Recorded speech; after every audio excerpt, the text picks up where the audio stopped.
TV9 అంటే వార్తలు చేరవేసే television network మాత్రమే కాదు, సామాజిక బాధ్యత కలిగిన సంస్థ కూడా. అందుకే దేశంలో ఉన్న మట్టిలోని మాణిక్యాలను వెతికి పట్టుకుంటోంది.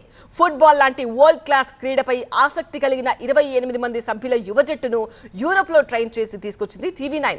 ప్రధాని మోదీ చేతుల మీదుగా ఈ జట్టు ఆవిష్కరించబడి ఇప్పుడు ఉరిమే ఉత్సాహంతో పోటీకి దిగుతోంది.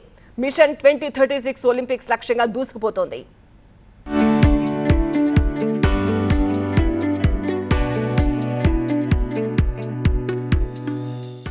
టైగర్స్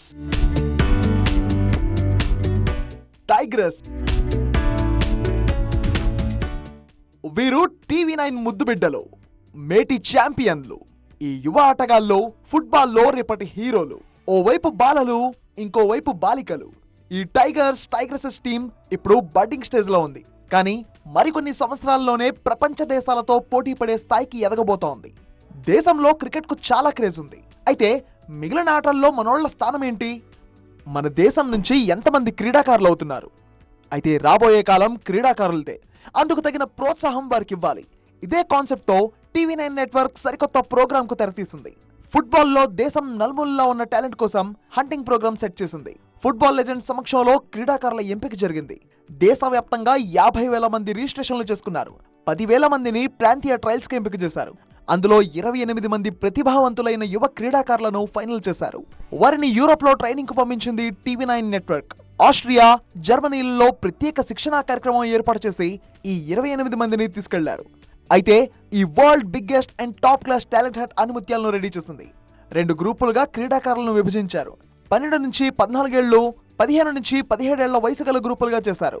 వారిని యూరోప్ కు ఎంపిక చేశారు. మార్చి 28వ తేదీన న్యూఢిల్లీలో జరిగిన what India thinks today summit లో News9 ఇండియన్ టైగర్స్ అండ్ టైగ్రెసెస్ ను ఆవిష్కరించారు ప్రధాని మోదీ. TV9 చొరవను అభినందించారు ప్రధాని మోదీ. ఆయన నుండి యువ ఛాంపియన్లకు చారిత్రాత్మక వీడ్కోలు లభించింది. ఆస్ట్రేలియాలోని గ్బెండన్ లో అగ్రశ్రేణి యూరోపియన్ కోచ్ల ఆధ్వర్యంలో కఠిన శిక్షణ కార్యక్రమంలో పాల్గొన్నారు.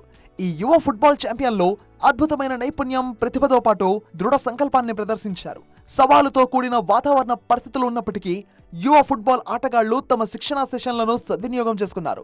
2 రోజుల ఇంటెన్సివ్ ప్రాక్టీస్ తర్వాత గుండెన్ ఫుట్బాల్ అకాడమీతో జరిగిన స్నేహపూర్వక మ్యాచ్ రూపంలో వారికి అతిపెద్ద పరీక్ష ఎదురైంది. అండర్ 15 విభాగంలో భారత బాలురు అద్భుతమైన ప్రదర్శన కనబర్చారు. తమ ప్రత్యర్థులను 7-0 తేడాతో చిత్తు చేశారు.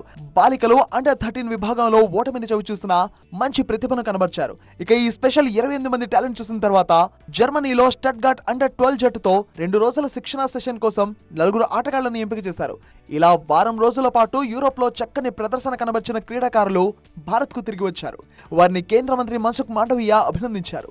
యువ ఛాంపియన్లు 2036 ఒలింపిక్స్ కోసం కష్టపడి పనిచేయాలని, పెద్ద లక్ష్యంతో ముందుకు వెళ్లాలన్నారు. ఫీఫా ప్రపంచ కప్ లో దేశం యొక్క ముద్ర వేయడానికి సహాయం చేయాలని కూడా వారిని కోరారు.